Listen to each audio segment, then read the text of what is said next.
Perkenalkan, nama saya Michael Parlutan Jupiter Sibarani dari jurusan Ilmu Kelautan Universitas Riau. Saya di sini untuk menyelesaikan tugas akhir video praktikum ekoper saya dengan dosen pengampu Pak Nur Al-Fazri dan kakak asisten dosen saya Kak Hutri Alifah. Berikut adalah modul pertama, kualitas air.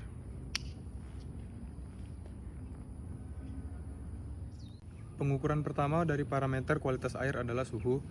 Yang objek yang digunakan adalah termometer, namun gara-gara berkurangnya bahan dan juga alat, saya tidak bisa melakukan praktikum di lapangan.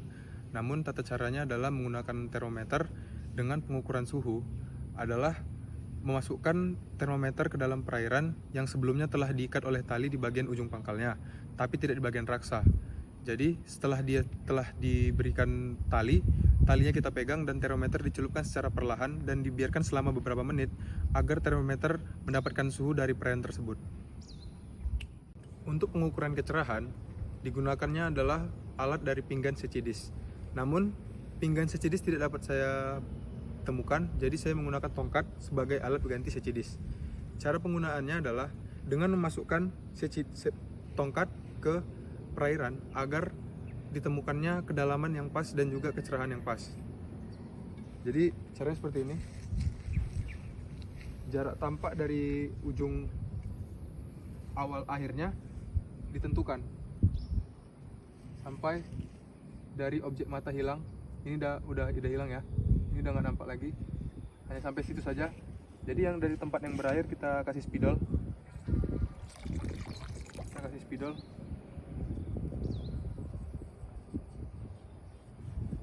Setelah kita kasih spidol, tinggal diukur dari jarak terakhir nampak, yaitu jarak hilang sekitar 1 lebih 30 lebih lah, 1 roll, dan dari objek mata kita ke bawah itu nanti hasilnya ditambahkan, setelah itu dibagi 2, barulah terdapat nilai dari kecerahan untuk perairan danau. Materi selanjutnya adalah dari parameter kualitas air dengan mengukur kecepatan arus. Namun tempat pencarian sampel saya tidak memiliki arus ya, dikarenakan kolam. Jadi saya akan mengatakan secara lisan. Jadi prosedurnya adalah dengan mengukur dari titik A, yaitu adalah titik awal, memberikan jarak sekitar 5 meter dari titik B, yaitu titik akhirnya. Dan dari titik A ke titik B itu dihitung melalui stopwatch kapan botol atau alat pengukur yang kita gunakan sampai ke titik B. Nanti hasilnya itu jarak dibagi waktunya terus dikali 1,25, seperti itu. Selanjutnya dari materi kualitas air, yaitu adalah kekeruhan. Namun saya tidak mempunyai alat turbinimeter ataupun laboratorium terdekat untuk membuktikan proses dari kekeruhan tersebut. Jadi saya akan mengatakan secara lisan, yaitu tata kerjanya pertama adalah sampel air dimasukkan ke dalam kuvet dan dilap dengan tisu. Setelah itu bandingkan sampel air dengan warna standar dari kekeruhan. Setelah itu turbinimeter dihidupkan dan sebelumnya dikalibrasi dulu.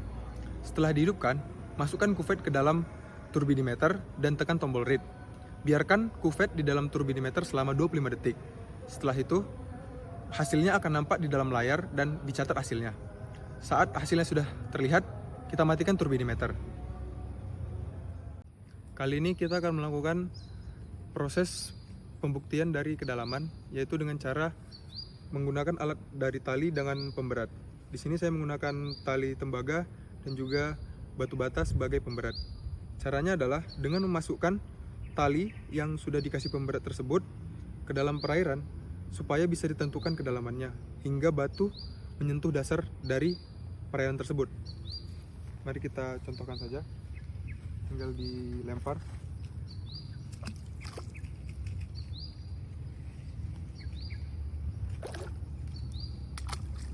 Ya, nampaknya cukup dangkal, tidak terlalu dalam. Ini ujung terakhir basahnya dan hanya pendek saja, hanya segini. Tapi mungkin gara-gara dia di dekat jadi hanya segini. Mungkin kalau di tengah lebih dalam lagi. Dari materi parameter kualitas air adalah pH. Jadi gunanya pH adalah untuk mencari derajat keasaman dalam suatu perairan, apakah perairan tersebut jernih atau tidaknya. Pembuktiannya adalah menggunakan pH indikator, namun saya tidak mempunyai pH indikator atau kertas lakmus untuk membuktikannya. Jadi saya akan mengatakan secara lisan, yaitu adalah pertama-tama kertas lakmus yang telah kita keluarkan dari kotak indikator dicelupkan ke dalam perairan dan dibiarkan beberapa saat. Dan kertas lakmus akan berubah warnanya dan kita tinggal cocokkan ke dalam table di pH indikator, dan pH tersebut dan table tersebut akan menunjukkan apakah pH dari suatu perairan baik adanya atau tidak. Materi kedua dari plankton dan juga peripiton yaitu adalah penggunaan cara plankton net. Namun penyaringan menggunakan plankton net harus digunakan di sampling yang berbeda. Saya menggunakan tanggok sebagai alat pengganti plankton net. Jadi penggunaannya adalah dengan cara memasukkan plankton net ke dalam perairan dan juga mengambil air dari sampling untuk mendapatkan plankton kecil dan dapat dilakukannya pengamatan di dalam laboratorium. Setelah kita mengambil sampel air tersebut, tinggal disaring menggunakan plankton net.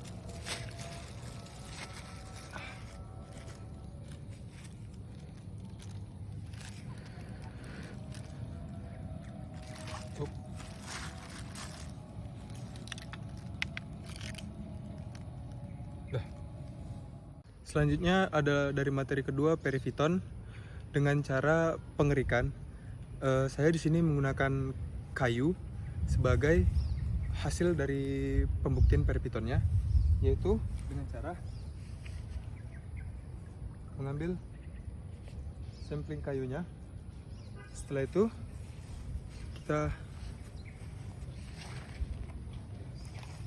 kita keringkan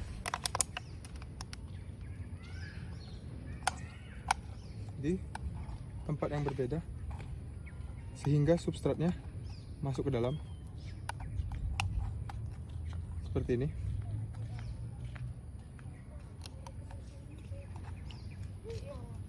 Ada siput juga, nggak apa-apa, kita masukkan, kita kerik aja semua.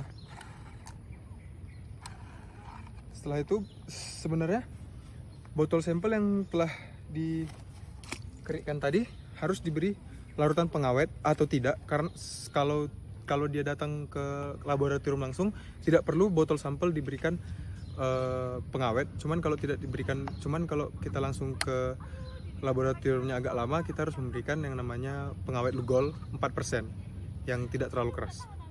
Materi ketiga dari pelajaran ekoper yaitu adalah bentos.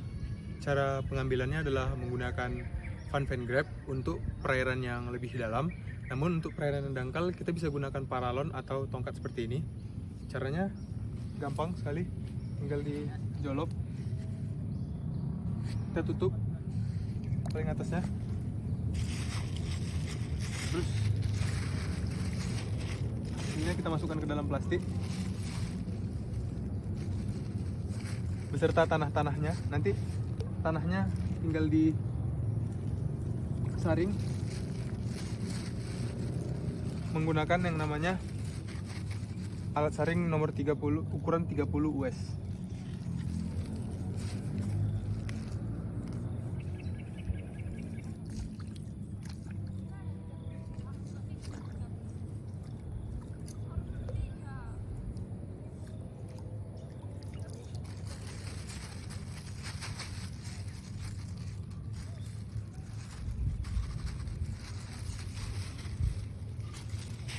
Seperti itu.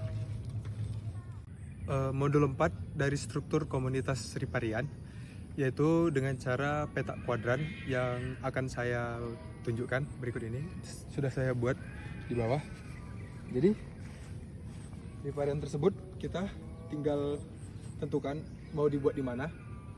Setelah kita tentukan mau dibuat di mana, kita tinggal identifikasi di setiap kotak ada apa saja yang berada di sini. Seperti yang kita lihat di sini ada daun kering dan rumputan hijau yang ada bunganya, dan ada rumputan kering lagi, dan ini ada sedikit bunga mungkin dari sana. Jadi seperti yang kalian lihat, segala macam yang ada di sini seperti ini semua. Tinggal kita berikan ke laboratorium untuk mengukur yang namanya kerapatan dan juga besarnya peta kuadran tersebut. Modul kelima, biomasa hutan mangrove. Untuk penentuan samplingnya, saya tidak dapat menemukan hutan mangrove di dekat tempat saya. Namun biomasa hutan mangrove yang saya tahu adalah hutan yang berisi segala macam tumbuhan yang terkena dari pasang surut air laut. Hutan mangrove dapat memberikan berbagai macam ekonomi dan juga keuntungan secara ekonomi dan juga menggunakan pariwisata. Biomasa hutan mangrove tersebut memiliki yang namanya dedaunan, buah-buahan, dan juga bunga yang disebut serasah. Biasanya serasah tersebut akan diteliti di laboratorium. Serasah tersebut diambil dalam waktu kurun 14 hari dan setelah dimasukkan ke dalam kotak selama 14 hari ditimbang oleh timbangan Sartorius. Timbangan Sartorius tersebut menentukan berapa beratnya dan juga akan dikeringkan di dalam oven selama 24 jam, dalam kurang lebih 24 jam dengan suhu 80 derajat. Hasilnya langsung dihitung dan juga akan dimasukkan ke dalam lab. Demikianlah hasil dari praktikum saya. Walaupun banyak kekurangan dari alat dan juga bahan dan juga ilmu, namun saya tetap berusaha dari sistem online untuk melakukan pengerjaannya dari Pak dosen Nur Elfasri. Terima kasih untuk Kak Hutri dan juga kakak-kakak asisten dosen yang lain yang telah mengajari saya selama beberapa minggu ini, dan terima kasih juga kepada modul yang telah diberikan oleh dari Pak Nur Elfasri. Sekian dari saya, Michael Parlutan Jupiter Sebarani, Universitas Riau, Ilmu Kelautan 2021. Terima kasih, selamat sore.